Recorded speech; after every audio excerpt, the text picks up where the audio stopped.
Greetings, people of the interwebs. Jake here from Pasty Pale Productions, and joining me are two fine gentlemen from our pals over at Team Bastards. What's up? This is Zach. You know me from Team Bastard Gaming. You can find me on Twitter at SecludedEnd, and obviously we're on YouTube as Team Bastard. Definitely come check us out. We do a lot of crazy shit. I can vouch for this. I've been involved. In tandem, we also recorded our first of our clown history videos tonight. This is Lupus Metalorum, by the way, talking. Just call me Lupus. You can find me at Lupus Metalorum on Twitter, pretty much anywhere. Lupus Metalorum. And I know a lot of people are probably thinking, what's so interesting about clowns? Oh, trust me. It's ridiculous. Yes. And you also actually did a guest spot the other day talking about Pokemon Go, an entire podcast on Pokemon Go over at you all's channel. And it got weird. It got weird. It was a lot of fun, though. As well as that the Zelda conversation yes, where we were attacked by a house centipede. Yes, it was terrifying. So check out that podcast as well on their channel.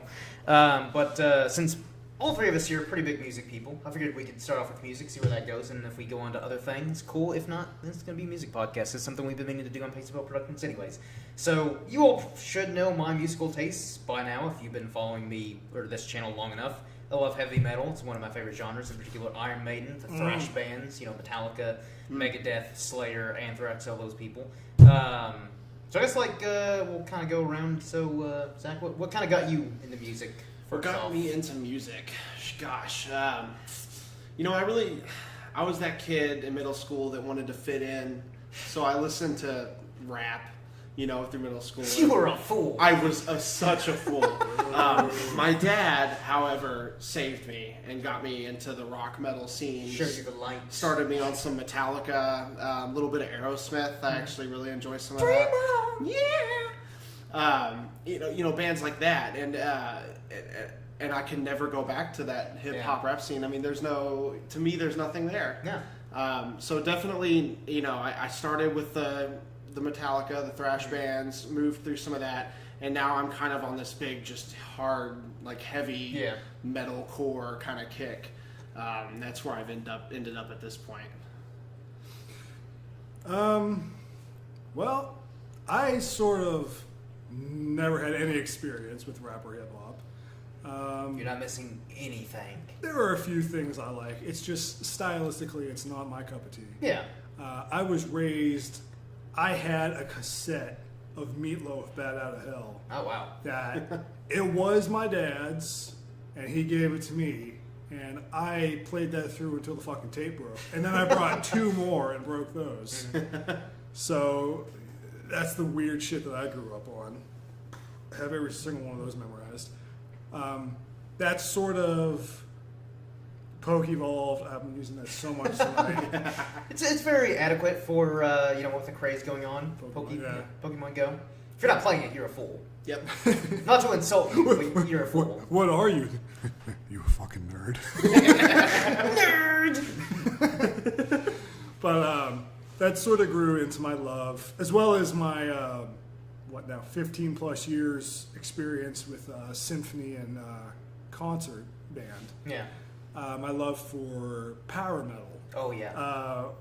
Orchestra metal, however the fuck you want to call it. Yeah. I think you're right here with me, Jake. One of my favorite songs is The Scarecrow. Oh, my. That song. That's so goddamn good. Yes. For those of you who don't know anything about Tobias Sammet of Edguy fame, he basically created... He's a big, one of those people, he's a big fan of, Iron Maiden, some of those power metal bands like Dio, or some of those bands that kind of pioneered power metal.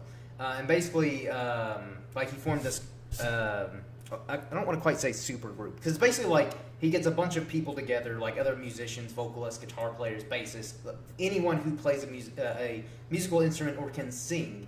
He gets them all together and creates an album that he calls Metal Opera, because that is more or less what it is. And that was the title of the first two albums. The Scarecrow is this 11-minute, 45-second, amazing, epic masterpiece. Okay. Let me just explain my experience with that song, because my experience with power metal, all these different, even black metal going as far as there, back when AOL was the browser to use. Oh man, they had AOL Radio, And I would just listen to all these, and I would hear these metal bands like, what the fuck is this? Yeah. They have like strings and horns. This is awesome. Yeah. 10 years later, it's like, oh, I remember this. Yeah. I think you were actually the one that introduced me to Ed Guy, and then through Ed Guy, I get into Avantasia. Yeah. And I remember, I think Scarecrow was one of the first songs, and it has this very kind of Celtic influence. It like does. in the intro, like I was hooked to the intro. I was like, yep. Yeah. And the lyrics, and like start from like when the first time I heard that song, I was like, repeat, and just listen to it all the way through. And it's like more people need to know this band. And that's what I love about this style of music, all these bands, is that for me, somebody who has a history in writing, poetry, theater, everything English related. Yeah. You hear these lyrics, and it's like, man, do these guys have doctorates in English? That's another thing that like I have yet to find in other genres, because I've tried to listen to other genres like country and hip hop and all that stuff.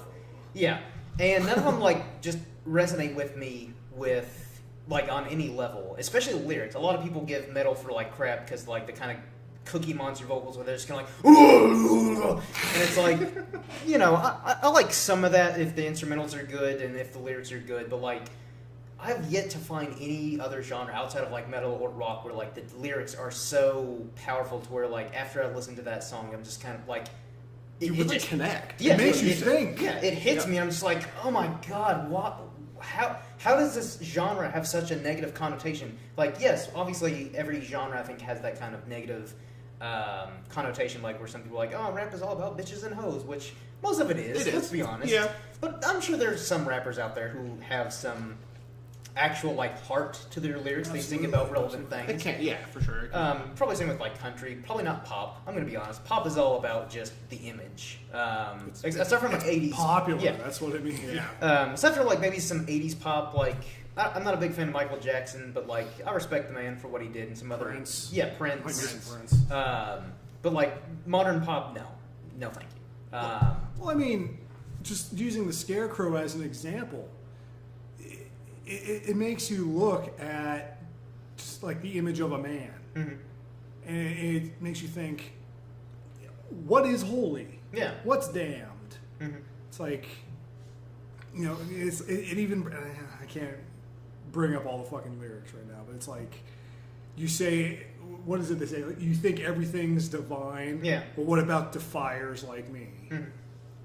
Yeah. And you hear these and you're like, Yeah. And also like I want to like make something now. another thing too that I love about like just the subgenre of power metal is the kind of like higher octane like operatic vocals, which is again one reason why the first two albums are called metal opera, because it is very much an opera just in metal form. Like and Tobias has a great voice. Like That dude he's got some pipes. Yeah. Like if anyone like to replace my all-time favorite lead singer, Bruce Dickinson of Iron Maiden, he's the only person I'm like he doesn't quite have the power, not by much. Like he's up there, but he'd be the one person I'm like, if anyone's gonna replace him, get Tobias Sammet of it.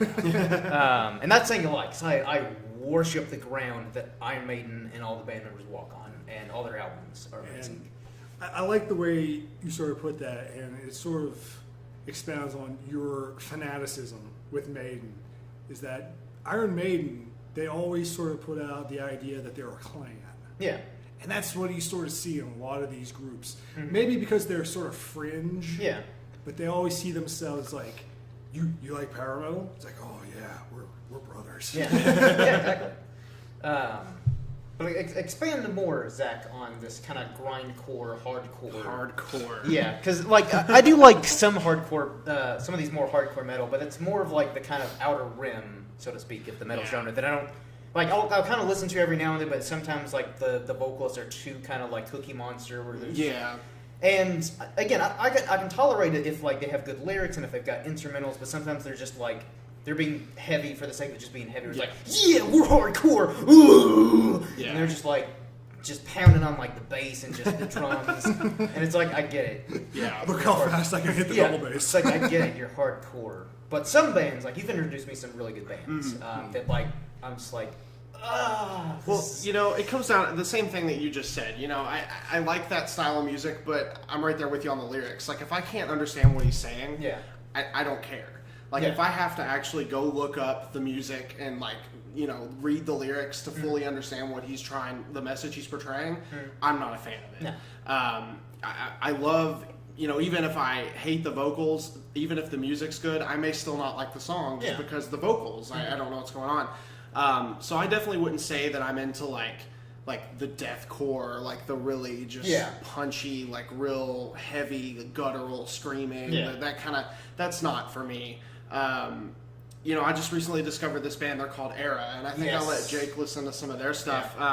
You could almost consider technical. Their guitar playing. Extremely technical, and they've always got like that really heavy, chuggy guitar riff going on. But at the same time, they've got this really like beautiful, almost just beautiful guitar part in the background. And you know, they've got a clean vocal singer, and then they've got a really heavy screamer that can really deliver some powerful stuff. But you can understand the screamer, you can understand the clean vocalist, and there's one song I've recently been listening to by them. It's called Skyline, and it starts off really opens pretty guitar parts. It sounds really great.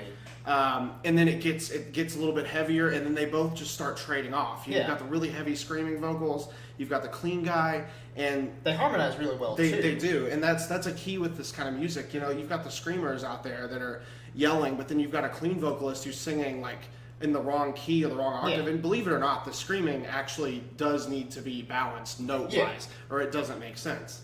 It's just some asshole screaming. It's just some asshole screaming. So like these bands, despite the stigma that those screaming guys they don't have any skill. There actually is a lot of. There's a lot. Yeah, and there's actually a technique of the like kind of screaming or guttural vocals, and a lot of vocalists, admittedly, like even if they sound good, some of them like they just blow their voices out. They can't do it anymore. Yeah. But there is actually a technique to it, contrary to popular belief. They're not just kind of like growling and screaming because they're kind of like, yeah, we're hardcore. Like one of my favorite examples is Amorphous, which I know I introduced you to. I think are you familiar with Amorphous? A little bit, yeah. Okay.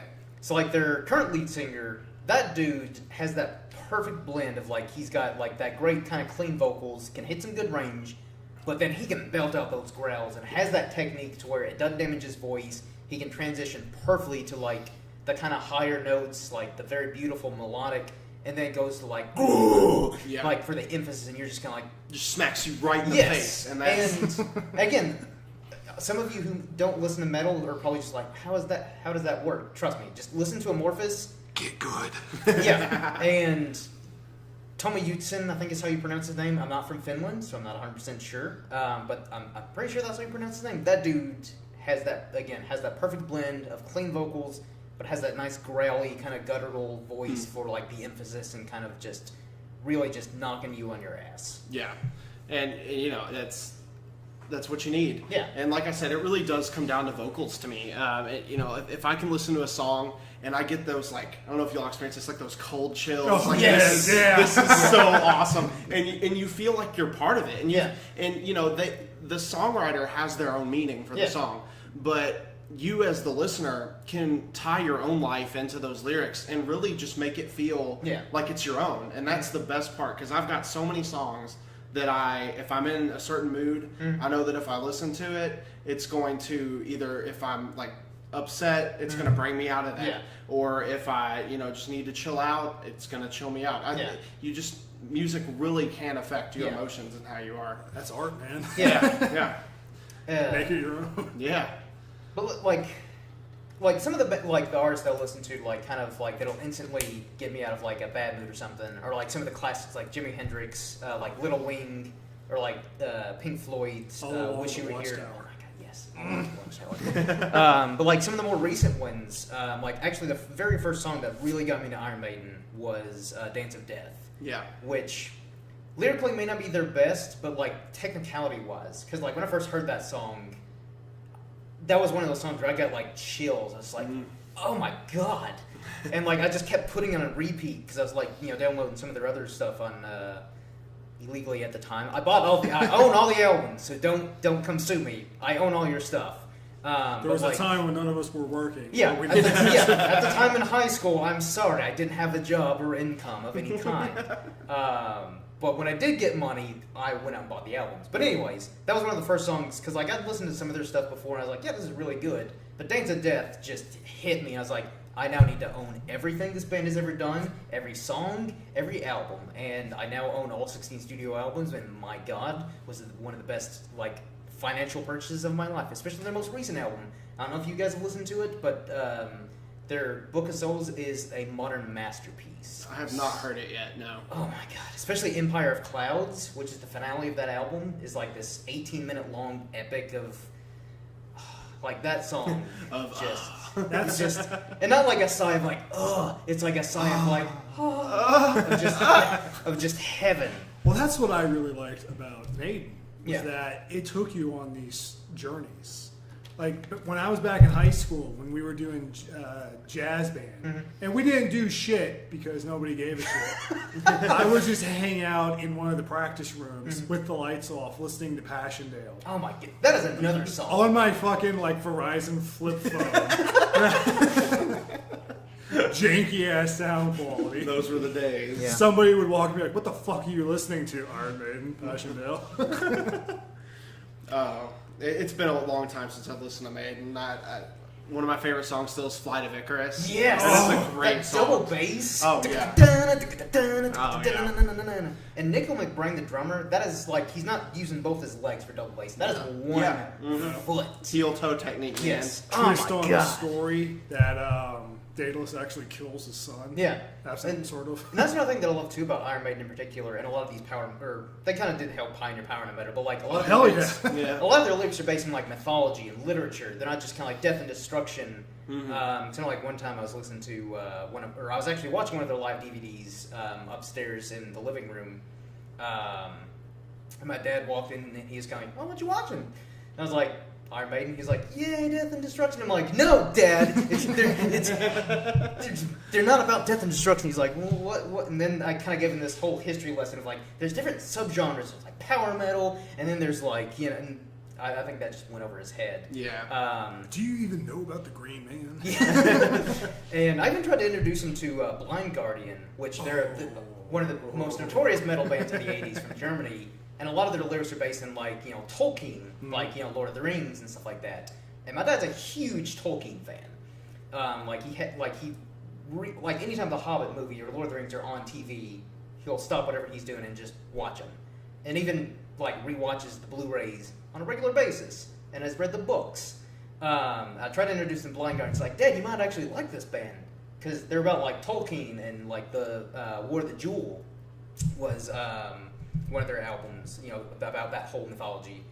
And I think he liked the instrumentals, but he was like, why is this guy screaming at me? Yeah. And I was kind of like, never mind. Never mind. Don't worry about it. Just keep listening to your Beatles and your Creedence Clearwater Revival, which are all good bands. But Well, and I think that's an interesting contrast because, just because a band's popular doesn't mean that it's bad. yeah. No. Just because so-and-so at the public box social likes it. Do those even exist? Do people even have box social? It's all about, what it speaks to on like a human level. And yeah, the Beatles, they do that. They have a lot of songs like that. I just like these bands because it just feels like they take it to another level. Yeah. Like they're discussing, like upper level shit. Yeah. Like the ideas of heaven or hell. Let's rock. Yeah. Guilty Gear reference. Sue me. I don't care. Suit me. Him specifically, not Pasty Hill Productions, please. But I was always a creative person, a writer. When I listen to these songs, I'm like, yeah, I can appreciate that. I like to think it stimulates the mind because like anytime I'm like reading or a few times that like I'll write something out, metal is my go-to. Yeah. Helps. I like to think it stimulates my mind for better or worse. And again, that's just kind of like my go-to genre. Like especially like if I'm working out, I just blare the heavy stuff on my Marshall. Yeah. Like Helvetii, Equilibrium, like some nice heavy folk metal. somehow that like really inspires me, and I'm just kind of like, I need to go for a jog, and I just start going. Yep. For like 5 miles. I have got so much Manowar on my workout. Yeah, Manowar's a good band too. Very butch though. Yeah. But you know. Well, I mean, their whole from like, the time that they came out, yeah, you can't 80s, really blame them. Yeah, the '80s, that was the thing. The whole black tight leather. You know, it's a product of its time. But They sort of came out right at that point. You weren't sure, are these guys badasses or are they taking it in the ass? Probably a little bit of both. Let's be honest. Of course, now they're at the sort of point now in today, if you listen to that, people are like, are you into rape? What is this? What's going on? But anyway, kind of just stray away from metal a little bit, and you all may not know what I'm talking about. If you don't, then this isn't going to last very long. There's this band one of my friends introduced me to. I think you pronounce it, it's Chon. Chon. It's all instrumental. Mm-hmm. They have a vocalist, and he sings on like 2 songs. Mm-hmm. But just recently I discovered this band, and it's completely opposite to what I normally listen to. It's really chill, just laid back kind of music. You know, I don't really know what genre you'd put it under, but it's just kind of, soft, good guitar parts, and, they've got a good drummer. And when they do sing, he's got a very clean voice. Yeah. But it's an album that I really listened to a lot when I was on vacation at Florida. I could just sit on the beach, put my headphones in, play that album, and just chill for 45 minutes for the whole runtime of the album. No, there's some bands that I just love instrumentals, like especially Pink Floyd, like some of their more progressive stuff, where they've got like these really just long songs of just David Gilmour on the guitar and like the pianos and stuff like that. Just that very Shine On. Oh my gosh, Crazy Diamond. Like that's one of those songs where like I like to just be in the dark, especially if it's raining. I feel like it's a really good song where like if it's raining, you can just hear the rain tapping on your roof. Just listen to it in the dark. Because Pink Floyd's for happy people. But man, like Shine On You, Crazy Diamond, it's like this 13-minute long song, and it doesn't even really get into the vocals until about like halfway through, but my God, is that one of the, that's one of those songs where I'm just like, I don't even care if they have vocals, Every time I hear that song, all I can ever think of is Blade Runner. Really? Yeah. It may be because of the synth. I'm not sure. That would make sense, because the 80s was big on synth, which I do like some synth, but sometimes like there's a bit too much. Like I like some of Dragon Force's songs, but sometimes they're like too. It's like synth up the ass, and I'm like, let's hold out on this. So what had a lot of synth that was really good is a band Asking Alexandria. Mm-hmm. Some of their older stuff, they used a lot of like synthesizer parts and stuff, and that sounded really good. Mm-hmm. They paired that with like the really heavy heavy guitar parts and fast drums, and they added that in, and I thought it was great. That's another thing too that like I guess more reason why I kind of gravitate to like rock and metal is the odd combinations. Like it's so versatile. Like never in a million years would I have thought like folk metal would exist. Yeah. Until like a few years ago, back when MySpace was the thing. I remember like this one page, Nuclear Blast, one of my favorite record labels. Yes. They like friend requested me, and I'm like, all right, cool, I'll check them out. And on a lot of like MySpace pages, they would have like a few demos or full songs. And like that's what kind of got me into like folk metal, and Nuclear Blast are just killing it with their lineup. They've got like pretty much all the biggest thrash metal bands aside from Megadeth and Metallica, like Slayer, Anthrax, Death Angel. All those bands are a part of Nuclear Blast. And they started as like one of those little indie underground labels, but that's neither here nor there. We could probably get into that later though. But basically like Helveti, they're a Celtic folk metal band. And a lot of their earlier albums, all their lyrics were all in Gaelic, which is an extinct Celtic language. So the fact that they had to do research. Is that how you pronounce it? Gaelic. I'm calling it Gaelic. No. Gaelic is the Irish and Scottish. All are Celtic languages, and maybe a little bit of influence from because the Gauls did kind of flee to Ireland and Scotland back during the Roman expansion, but that's a whole story for history buffs. I just call them all German. That works too. But basically, like a lot of their older lyrics are all in Gaelic. So basically, they had to do a lot of research on like how to translate and conjugate verbs and stuff like that. And basically, a lot of their lyrics are based on like the war between the Gallic tribes, because a lot of times the Gauls fought each other and also fought the Romans. Me being a history buff, I love the shit out of that stuff. So I'm getting a history lesson out of some great instrumentals. But the fact that they combine like guitars, bass, drums with traditional Celtic instruments like the hurdy-gurdy, tin whistles and like bagpipes. The first song I listened to them was Enis Mona. That was another one of the songs where I got instant chills. I was like, what is this magic? Because I'd never heard anything like that with like bagpipes and like the whistles and stuff like that, and like some pretty nice like guitar riffs and stuff. I was like, oh, this is magical. And then I just started buying all their albums. But yeah, amazing stuff. Have you ever heard of Iced Earth? Yes, I loved Iced Earth. I used to be huge into them. They did a song, and what you just said reminded me. I think it was Genghis Khan versus like the Roman Empire. And it was two groups. Like their lead singer was Genghis, and he was like screaming. Yeah. Just crazy high octave shit. And the Roman like legion was all harmonized. Like it was just a group singing together. Yeah. And it was awesome how them just talking like how we're gonna win. It's like, and yet they're all talking about like sort of the same God. Yeah. It's like, fuck you. It comes down to whoever's got the sharpest sword. Fuck you. Have you all? Did you all ever listen to the Metallica album where they played with was it the San Francisco Orchestra? Oh my god! Like again, that's the fact that they used I forget the name of like the guy who was the head of like the San Francisco. Yeah, I don't remember what his name was at the time. But I think they first used him on the Black Album for one of their songs, but like they didn't use a whole lot. So I guess like I think it was their producer at the time was kind of like, let's tone down the like orchestra a little bit. But basically, like a few years later, they were kind of like, well, hey, that was really cool working with that guy. Yeah. And so they called him up and were like, do you want to work with us and do a whole album of that? And the guy was like, yeah, sure. It was a lot of fun. Oh, man. Listening to one recreated with the orchestra, it adds so many more layers. And that's a great song. Oh, yeah. But then when you add the orchestra, it's just kind of like, how?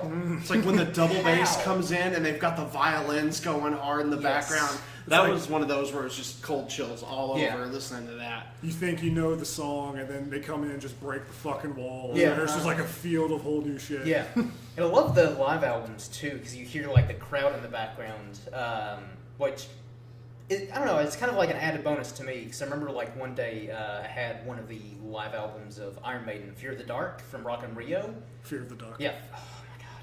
And I've been spoiled with the live version. Like, the studio album is great, but the live version is just, their live stuff is so much better. But I remember, like, one day I was like, working out, and at one point in, like, the song, like, the live version, Bruce is riling the crowd as he does, because he's an amazing, like, crowd banter, and he's kind of, like, raising his hands. He's kind of like, come on, scream for me, people.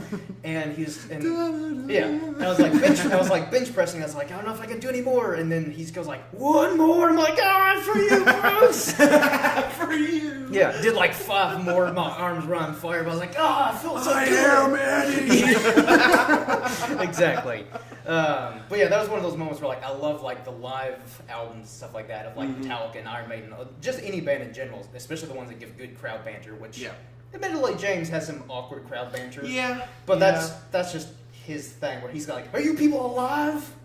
I would hope so. I mean, yeah, we're good. We're good. Yeah, amongst other things, James Hetfield. Oh yeah. Yeah.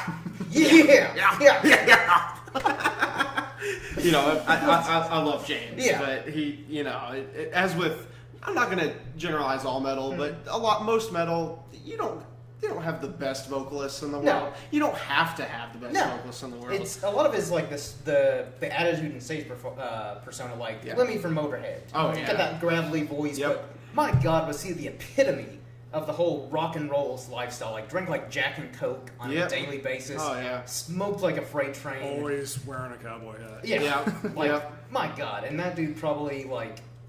I mean, he died at age 70. He did die, didn't he? Fuck. Yeah, that was recent, right? Yeah, just last year. Yeah. But like, I imagine that dude, even towards his deathbed, still had like women flaunting all over him. It's like, Lemmy! Yeah. It's like, hey baby, you want to see my varicose veins? I'm only 70 years old. Let's go. I can still get it though. Well, I mean, one of the Ronnie Wood of Rolling Stones just had a kid. And he's like 68 or in his early 70s. The Rolling Stones is a little weird for me that they're still doing stuff. Yeah. It's a miracle they're alive. Yeah. They have traces of blood in their heroin system. But, you know, like again, hats off to the fact that, like, they still tour when they're walking skeletons. Yeah. And can still put on really good shows. Whereas Manowar is doing their last tour. What? Now. They're doing their last tour. Man, that's a shame. They just released an album. Really? Doing a lot of their... it's their old songs, but now that they're a little older. Yeah. And you can hear, it's like... Yeah. I mean, you know, that's kind of, you know, some of those bands, they don't quite hold up, like Axl Rose. Well, Hey, that guy, like... that boy just needs to stop. Yeah. Like, not just his voice, like I remember, like, I saw He's a got picture... fucking cornrows and shit. Yeah. What the hell is that? Like, I saw a picture of him fairly recent, like, a couple years back. I hadn't seen what he looked like, and I was like, whoa! Yeah. That's Axl Rose! And yes, Slash Man. can still do it. Oh, yeah, Yeah. Slash is... Man, that dude, he is great. Like, I don't know if any of you will listen to, like, a solo album that he released a while back. I have not. Where he basically got a whole bunch of other musicians together, like Ozzy, Lemmy, Dave Grohl, and, like, even Fergie and, like, Kid Rock. Those were actually pretty good songs. They're, like, my least favorite on the album, but it was like, wow, he actually made me kind of like Kid Rock and Fergie.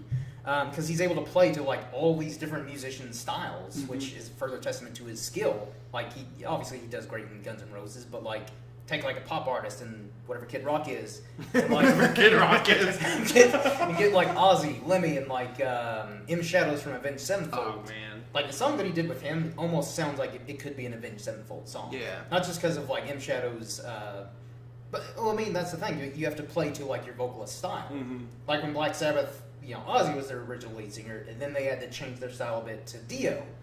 Because, like, with Ozzy, he sang along with the riffs of the amazing wizard that is Tony Iommi. But then when Dio stepped in, Tony Iommi was like, oh, he can actually sing, and then I play with his vocals, which is a cool little thing that he, you know, the background, but, you know, with Black Sabbath is all great stuff. But. I really like it when musicians get together and, like, make big collabs like that. And, Oh my god, like Kill or Be Killed. I don't know if you guys have listened to them. But it's basically It sounds familiar, but I can't place song titles. It's a supergroup with Troy Sanders, the bassist of Mastodon, which I love Mastodon. They're one of my favorite. You're wearing a shirt right yes, now. I am. I think it's the lead singer from Dillinger Escape Plan. What's his name? From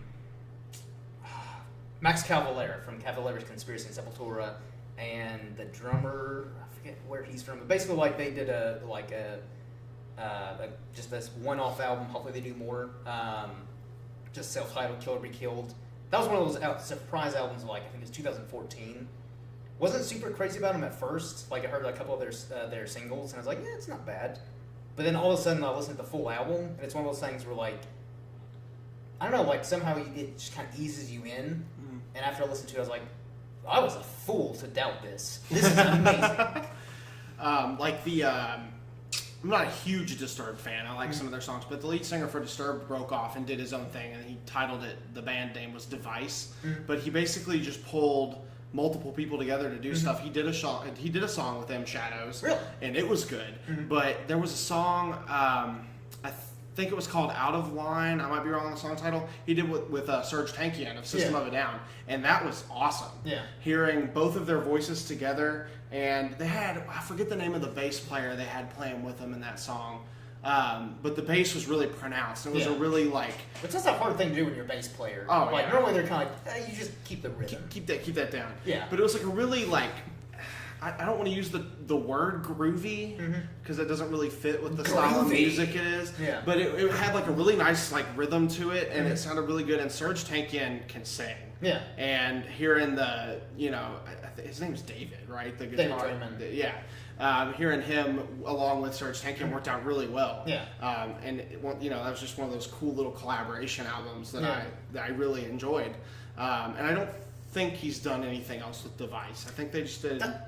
That's kind of one of those things that, like, it's kind of a shame because another one of my favorite, like, super groups is Them Crooked Vultures, which is a super group of Dave Grohl, who's back on drums, Josh Homme of Queens of the Stone Age on vocals and guitar, and then John Paul Jones, the bassist of Led Zeppelin. 3 musicians I never would have expected to come together, but like when they came together for their self-titled album, it was magic.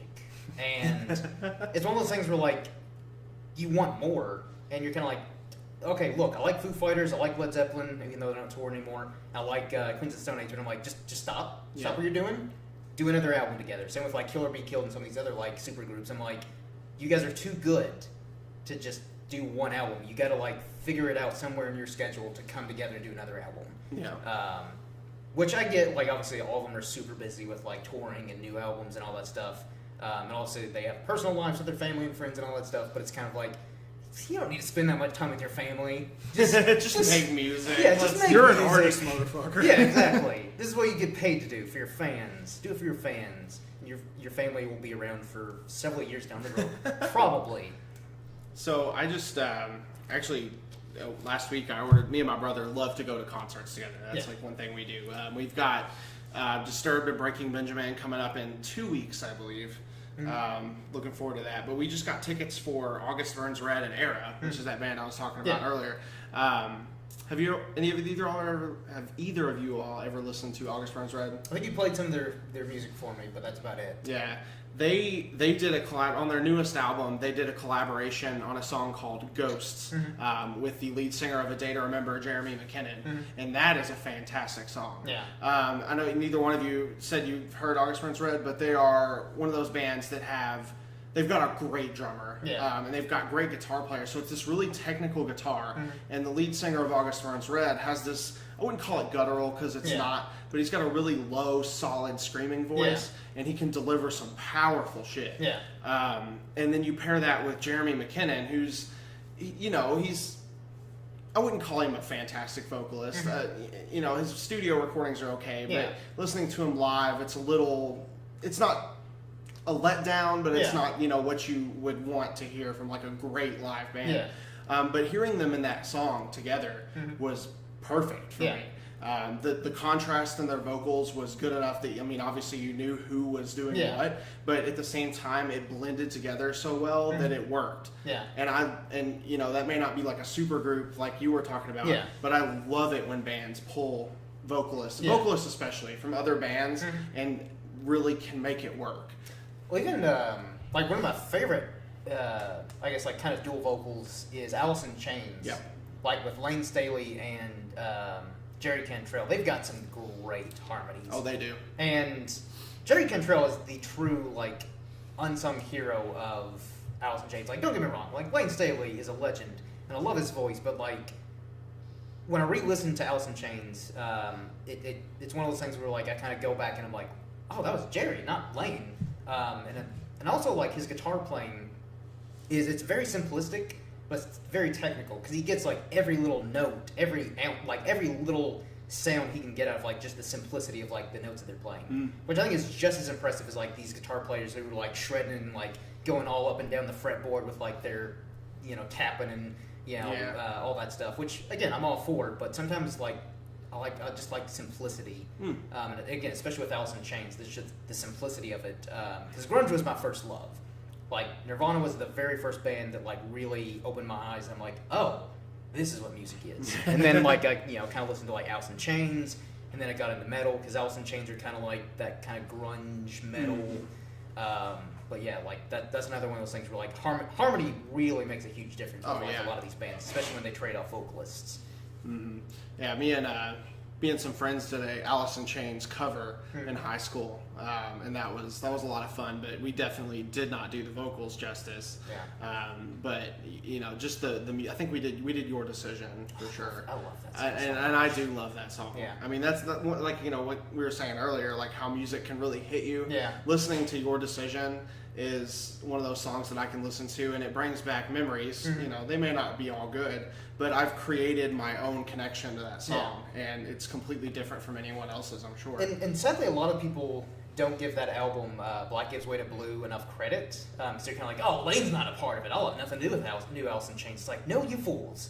Like, William Duvall, who's the new, I guess, de facto lead singer and also guitar player, that dude, like, because I've seen him live with Will Duvall, you almost don't know the difference that Lane has been passed away for several years now. But also, like, again, their harmony is really great. And that album was a dedication to Lane Staley, which made that album so much more impactful. And I will even argue it is one of their best albums. Oh, I know that might be blasphemy to some of the like old school hardcore fans, but it is a great album. Like in every aspect, like lyrically, technicality, and just every aspect, it is a great album. Yep, and I agree with that. I listen to every song off that album. I love that. It's a great album all the way through. Like first track to ending track is amazing, which is also hard to do because even some of my favorite bands, they'll have like an album where like it's good, but it's like first 3 tracks really good. Others are kind of more that filler, just not quite on par. But then other bands, they just have that album that's just amazing all the way through, and you're like, that's like a 45-minute album, but I'm going to put it on repeat again just because it's that great. Yeah, and there's not a lot of bands I can do that with. No. I mean, it doesn't fit with my like current listening, like I said at the beginning, like really heavy metal. Yeah. But my favorite band of all time is still Breaking Benjamin, and it's just because of what that band got me through. It's rough stuff going on when I was younger. The album Dear Agony, especially, I can listen to that whole album all the way through and repeat it multiple times, and I will not get tired of it. And I relate to every single song. And that's why music is such an important part of my life, because I've tied it into specific events that, I don't know what I'd do without it. I don't know what I'd do without music, I'll be honest with you. It'd be a sad life and very boring if I didn't have my music. So I've got like 6,000 songs on my iPod. Yeah. And a lot of people are like, how do you do that? It's like, I'm constantly craving new stuff. Oh, yeah. Like anytime someone's like, have you ever heard of this band? I'm like, no, tell me more. Tell me more, please. It's got like, and also if you could recommend like some of their top five songs, some of their best albums, and play some of their songs for me too, so that we can get a good idea of what they're about. And then that's when it becomes like homework for me, where I'm just kind of like researching. I'm kind of like, how have they been around? What's their influences? And then some bands you can just listen to them, and you're like, oh, big Iron Maiden influence, some Metallica, like some 80s thrash or power metal or whatever. Which again, some people it's like a foreign language to them when you're trying to explain your love for music and bands. You're kind of like, yeah, I like music. It's cool. I listen to it in my car. I'm like, no, shut up. It's amazing. It's magical. Do you even metal, bro? Yeah, it's like, do you even metal? Do you know what Led Zeppelin is? And they're kind of like, they're the band about stairs, right? It's kind of like slap them in the face. It's like, shut up. You're entitled to your own beliefs, but you're wrong if you don't like Stairway to Heaven. It's a masterpiece. Or Queen's Bohemian Rhapsody. Oh my God, that's so You just don't know good music until you wake up in the middle of the night and you just have to play that song that you're currently just like really listening to. Yeah. Like when I find a new song or a new band, I will only listen to either that song or that band for a good week. So you'll just wake up in the middle of the night, it's like, I gotta hear it. I gotta hear that song. And then I can go back to sleep and be happy. Or and I imagine both of you gentlemen have had this experience where, like, sometimes, like, on YouTube, it's like, oh, you like this band? Try this song, too. And I'm like, all right, I'll give it a go. Sometimes it works. Other times I'm like, no. But one band several bands, most of which are from Nuclear Blast. Feel free to sponsor us here, because I love you. He means give us money. Yeah, money, and I'll listen to every album you give me. I kid you not. I really will. For whether they're good or not. But a lot of the bands they've been producing, like, I'll listen to, like, a song just on a whim. I'm like, all right. And I'm like, okay, when's this album coming out? Or like, is this album out? And then I'm kind of like, they only have one album? Get it together! Start putting out more albums! It's funny you should say that, because I was listening to one band. I don't even remember what the original fucking band was, but I was like, that's cool. It was one of these bands that does stuff like on sort of nerd culture, video games. Yeah. But they had a link to songs from the first Proto Men album. And then I discovered who the Proto Men are. And I'm like, I'm all about this now. Yeah. So, but going back to Jake talking about, finding music on YouTube, I do subscribe to Apple Music. Yeah. And that's how I found Era. Oh my God, yes. That's how I found Era, because I was listening to the new Volumes single, and it was down on the like, hey, you might like this. Yeah. You should listen to this. And my brother actually listened to it first, and he just like, it was probably 6 a.m. We were in the car. We'd been in the car for 2 hours already. And he just like turned his phone with the album cover. He was only on like the first song, like 2 minutes in. He said, listen to this. Yeah. I said, okay. And I listened to it. I listened to the whole album, and I probably ran that album 7 or 8 times through that whole trip. That's another thing, too, that I like about Apple Music is, because I have it on, like, the metal channel where it just plays randomly. And they've got a good variety, too. Like, they're not just, like, these kind of newer bands. Like, they've got, like, literally, like, some of these more obscure 80s, like, metal bands like Venom, where people are like, the Spider-Man villain? You're kind of like, no? But, like, you know, bands from, like, that to, like, you know, obviously, you know, Metallica and, like, Iron Maiden, Megadeth and some of those bands. And then they've got, like, some of these more recent bands. And some of them, like, you know, I can just kind of have it on the random, and I'm like, yeah, that's cool. And then every now and then it's just, like, even the intro, they'll have, like, a nice guitar intro. I'm like, who is this? And I'll instantly, like, pick up my phone. I'm like, what is this? What is this? And it's like, yes. And that's the great thing about Apple Music. You can just add it right there. Yeah. You can add it to a playlist, and you can listen to it whenever you want. Yeah. That's the beauty of that service. Apple, if you also want to give us a sponsorship. I love Steve Jobs. Yeah. Even though he's gone. Rest in peace. Yeah. So feel free to support both of us, Pasty Pro Productions and Team Bastard. Make your developer IDs free.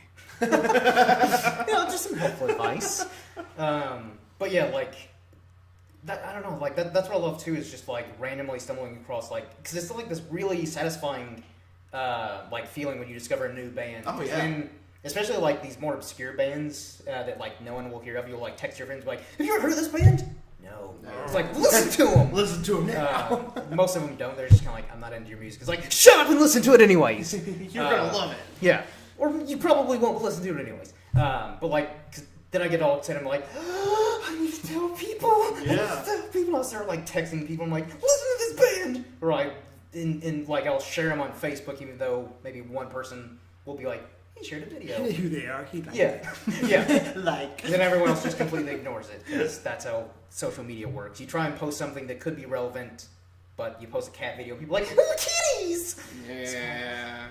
The world is a weird place. The world is a very Better weird change place. my profile pic to be something about political views. Yeah. Oh, my God.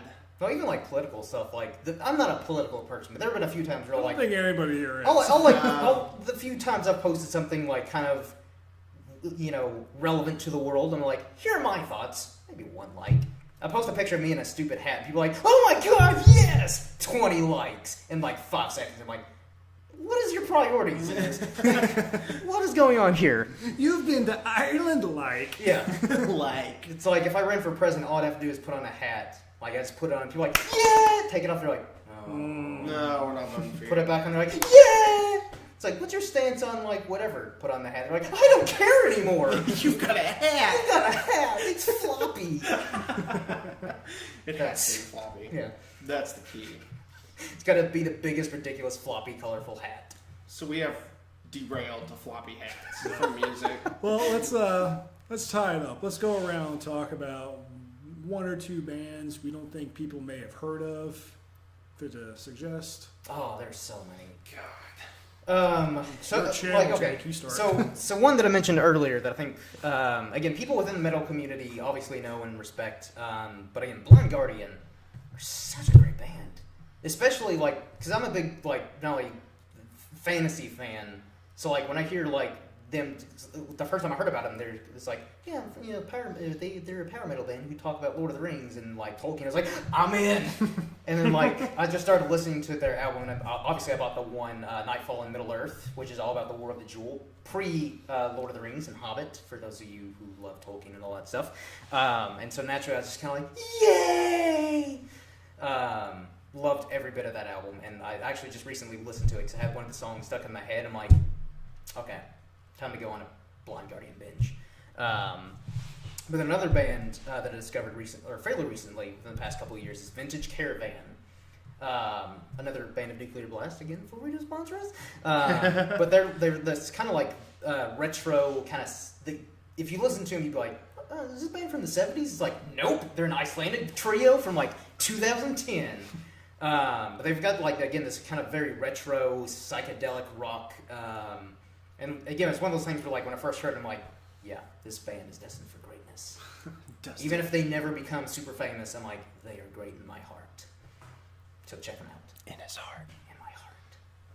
So I guess for me, first band I'll throw out there is Emarosa. They're actually they're kind of local to us, I guess. Lexington, Kentucky. You should check Canada. them out. Lexington, Kentucky, Canada. They're close. The album Relativity, specifically the first song on the album, The Past Should Stay Dead. They've got they're not really heavy, so they kind of, don't fall under the whole, persona that I've put out so far for this. But I listen to all kinds of music. I think we all do. But that song just really, especially the very end, there's a section from like the last little third of the song all the way through that I could just listen to 20 or 30 times and just be happy with and, be totally okay with. That album that I'm talking about actually came out in 2008. I just discovered that band like this year. Yeah. So it kind of makes me sad that I just now found them because they are so good. That's the beauty though with music is, there's still bands from like the 60s and 70s that like I know of but haven't really delved into, like the Doors and stuff like that. And I'm like, I like some of their music, but I just haven't really delved into. And then sometimes it just hits me, and I'm like, I need to listen to all the Doors albums now. And then I guess second band, I'm gonna throw Periphery out there. I've let Jake listen to some Periphery. 7-string. 7-string. I think they run an 8-string in some of their songs too. 8 strings, people. Imagine that 8-string guitar. The genre is considered gent, which is just really, really punchy, like like really heavy, chuggy guitar tones. They've got a new album coming out actually really soon. It's called Periphery 3. So they've had 3 self-titled albums. Yeah. And they've released 3 singles so far from that album. Every single one is a fantastic song. Yeah. And I've gone back. I've listened to every single Periphery album that is currently out, and I have not found a song I don't like. Yeah. At least I may not like parts of it, but there's always something I can pick out that I love. Yeah. And they are heavy. They're that really punchy metal. But you can definitely tell from their first album. They start off, especially the vocalist. The instrumentals have pretty much always been there, but their vocalist was younger. He didn't really have a very solid, screaming voice. He didn't have super solid cleans. If you listen to their first album, which is just self-titled Periphery, I believe, and then you listen to Periphery 3, or even they had a dual, what's the word I'm looking for? Concept album. Yeah. Dual concept albums, Juggernaut Omega and Alpha and Omega. And from just that first album and that dual concept and the new stuff, he has evolved into a great vocalist. Yeah. And that's something that's really cool to hear, is to listen to those musicians evolve as time goes on. Yeah.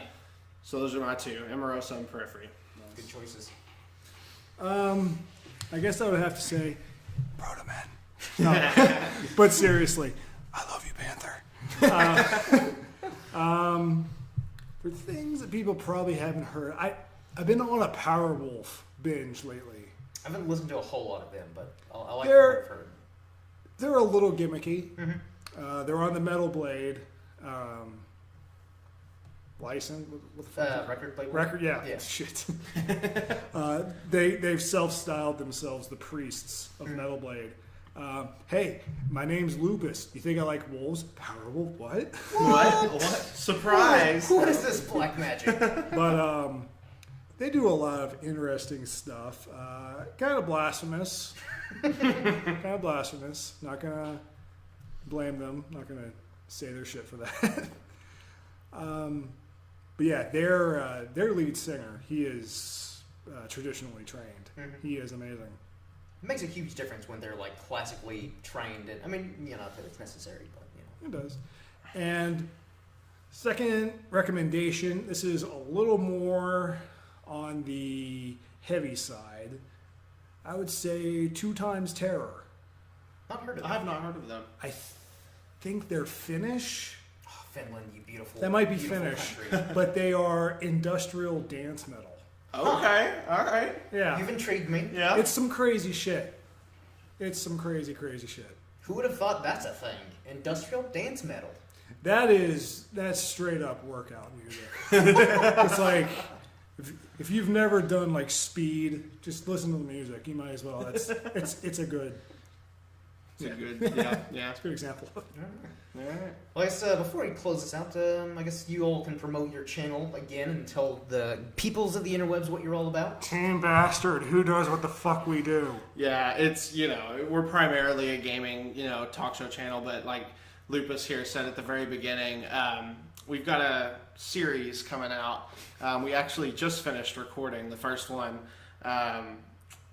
It's going to be interesting, to say the least. You will understand what he just said in a little while. It was hard to keep a straight face during that entire thing. I'll say that much. It was really hard. I was on the other side of the camera monitoring everything. It was extremely difficult for me to not laugh out loud during the recording process, which would have ruined our cut.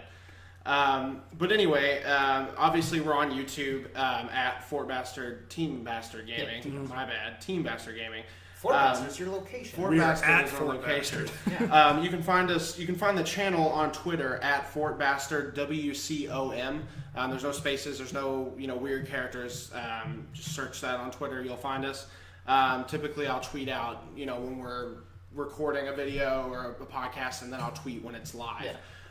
That's the best way to get a hold of us as a whole on the channel. You can find me personally on Twitter at Secluded End. I'm also on Xbox Live at Secluded End if you want to add me and play some video games. Totally good with that. Video games, Pokemans, and all that. You can find me on Twitter, Lupus Metalorum. Find me on YouTube, Lupus Metalorum. Everything's Lupus Metalorum. DeviantArt. I got some stuff coming out. Because I'm a teenage high school girl. Yes. As you can tell by his very feminine voice. Oh yeah. And you can't see this, but his beard, it's very feminine. Also, do you guys live stream or Twitch? We're gonna work on that. We're working on that. I can't confirm anything before this, but we're definitely working on a launch stream for the new Destiny content. I believe that launches September 20th. So I may be wrong on the date. I'm about 90% sure.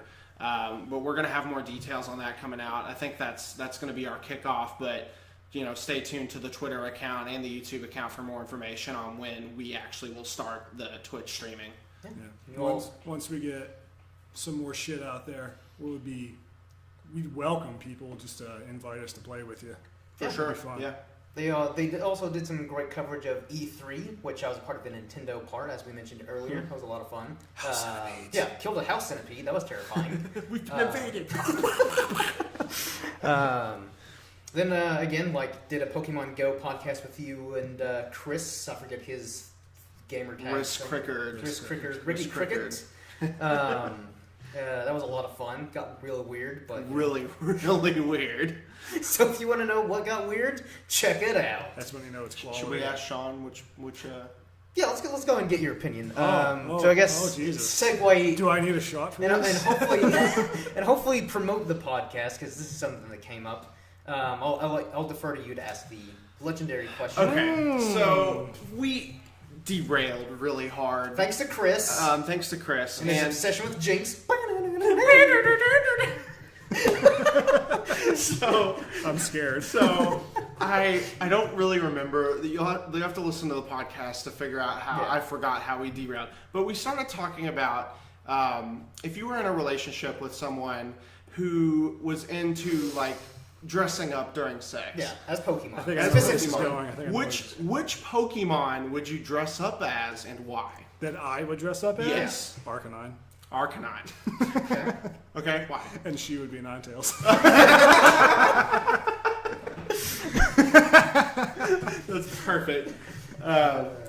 Jake's was the best. It writes its own story. It writes its own story. Jake had a great one, but you'll have to listen to the podcast. We put Shameless plugging. It was fantastic, and But your roommate Charlie had a good one too. Charlie had a good one. I put in the description, but just for sake of conversation, I'll throw it out there now. Charlie, which is my roommate, he prefers to sit out on the podcast, which is good for it's whatever he wants to do. But he said he would be Onyx because it can harden itself, and he mentioned something about being a anal bead strand. Why not just be Steelix? Steelix is too pointy. jagged. He's too Steelix jagged. is jagged. I mean, come on, Sean. But Be anyway, realistic here. if you want to hear stuff Well, like I mean, that, if you're Onyx, you're just gonna. Well, no. we're not going to go. Onyx will erode from all the moisture. Steelix will rust. Okay, we're done. Yeah, let's wrap this up before we further derail this and make it even weirder. But That's where all the poke eggs come We're from. calling you out, Reverend Spaceman, right now. If you're listening to this, I want you to tweet out your answer to the which Pokemon would you dress up as during sex and why question. Because he was supposed to be on the podcast with us, but he slept. Yeah, he slept in as his typical fashion. So, bitch. you know, Reverend Spaceman is a regular co-host on the channel. So just tweet him at Rev Spaceman, and he'll gladly give you an answer. But that comes to a close on this podcast. Thanks for joining me, gentlemen. It's been a lot of fun. Yep. I'll have to bring you all over more often, and things will get weirder, I imagine. Oh, for you sure. better believe it. So- For sure. Yeah, again, if you all enjoyed this podcast, check them out at Team Bastard and follow all of us on Twitter. I'm on Twitter at IrishmanJake, all one word. And yeah, I think that pretty much That's wraps about it.